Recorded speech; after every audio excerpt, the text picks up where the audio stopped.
I will talk today about the love blueprint. Is it about shared interests or emotional chemistry? What really lasts? You meet someone. The conversation is electric. You feel it in your gut, a magnetic pull, a nervous excitement. You just click. But then you find out they hate your favorite movies, have zero interest in your niche hobby, and their idea of a perfect weekend is the polar opposite of yours. For centuries, philosophers, poets, and our aunts at family dinners have debated the foundations of a great relationship. Is it the glue of shared interests, the activities, passions, and hobbies you do together? Or is it the mysterious spark of emotional chemistry, that intangible connection, the feeling of being seen, safe, and deeply understood?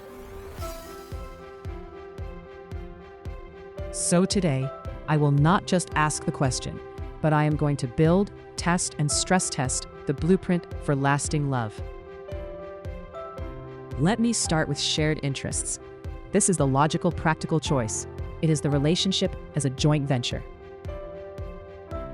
Proponents of this model argue it creates a built-in social life and shared calendar. Shared interests provide a functional framework. They create natural opportunities for connection, reduce reliance on external social circles, and give you a common language. It is easier to plan a Saturday when you both want to do the same thing. Think about it. If you both love backpacking, your vacations are automatically aligned. If you are both film nerds, you have endless conversations. It builds camaraderie. You become a team tackling a puzzle, a trail, or a new recipe. There is less friction in the logistics of life. But the critique is obvious. Isn't this just building a really efficient friendship? Where is the romance? You can have a fantastic teammate who feels more like a sibling than a lover. Let me talk now about emotional chemistry. This is not just physical attraction. This is the silent conversation. It is when your vulnerabilities speak the same language. You can sit in silence and feel connected. Your nervous systems sync up. When we talk about chemistry, we are often seeing alignments in attachment styles, nervous system regulation, and communication rhythms.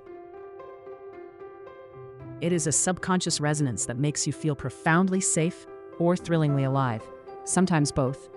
This is the stuff of sonnets. It is feeling felt. With strong emotional chemistry, differences in interest become trivial, even charming. You are happy to watch their weird birding documentary because their enthusiasm delights you. The connection itself is the activity. But the danger here is the trap of intensity. Chemistry can be chaotic. It can fuel toxic patterns. Ever seen a couple who are devastatingly connected but also devastatingly bad for each other? That is chemistry without compatibility. And what happens when the intense spark inevitably mellows?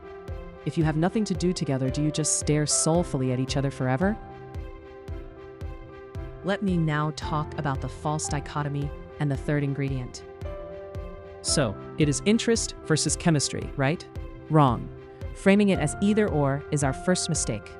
The most durable relationships are not built on just one thing.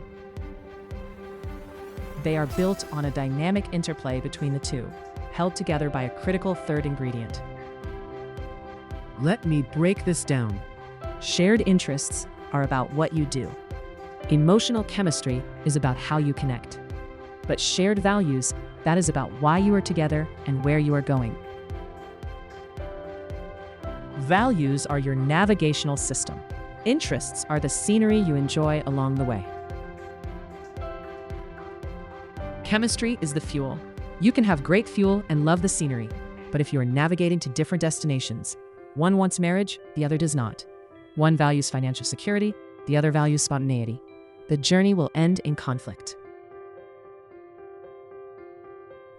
Think of it in this way. Shared interests make the day-to-day enjoyable. Emotional chemistry makes the connection fulfilling. Shared values make the long-term possible. You can teach someone to love hiking, but you cannot force a deep emotional resonance, and you absolutely cannot negotiate core values like integrity, family, or life goals. So here is the actionable blueprint. 1. Use chemistry as the gatekeeper.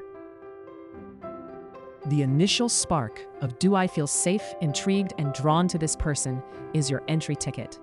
Without it, you are just planning activities with a friend. 2. Use shared interests as the scaffolding. This is how you build your shared world. Crucially, you do not need 100% overlap. You need portal interests. 1 or 2 things you both genuinely enjoy that give you quality time. And you need parallel play, the ability to be happily immersed in your own interests in the same room. Respect for separate interests is just as important. 3. Use shared values as the foundation. This is non-negotiable. Align on the big things: how you handle conflict, what you consider faithful, your views on growth, family, and money. This foundation holds everything steady when life gets stormy. The magic happens in the exchange. Emotional chemistry makes exploring interests exciting. Discovering new shared interests creates moments that deepen your chemistry. And all of it is protected and given purpose by your shared values. So, should relationships be based on shared interests or emotional chemistry? The answer is yes. Do not choose. Look for both and understand their roles. That fiery, can't explain it chemistry is your clue that something profound is possible. The shared interests, even if just a few, are the playground where that connection gets to live and play. And the shared values are the rules of the game that keep it fair, safe, and moving forward. Maybe the ultimate goal is not to find someone who loves every single thing you love, but it is to find someone whose way of loving makes you interested in a world beyond your own, and whose presence turns even the most mundane shared interest into a memory filled with chemistry. What do you think? Which one is more important to you? Have you experienced a relationship strong on one side but weak on the other? Let us talk in the comments. Smash the like button if this video gives you a new perspective, and subscribe for more dives into the art and science of human connection. Bye for now.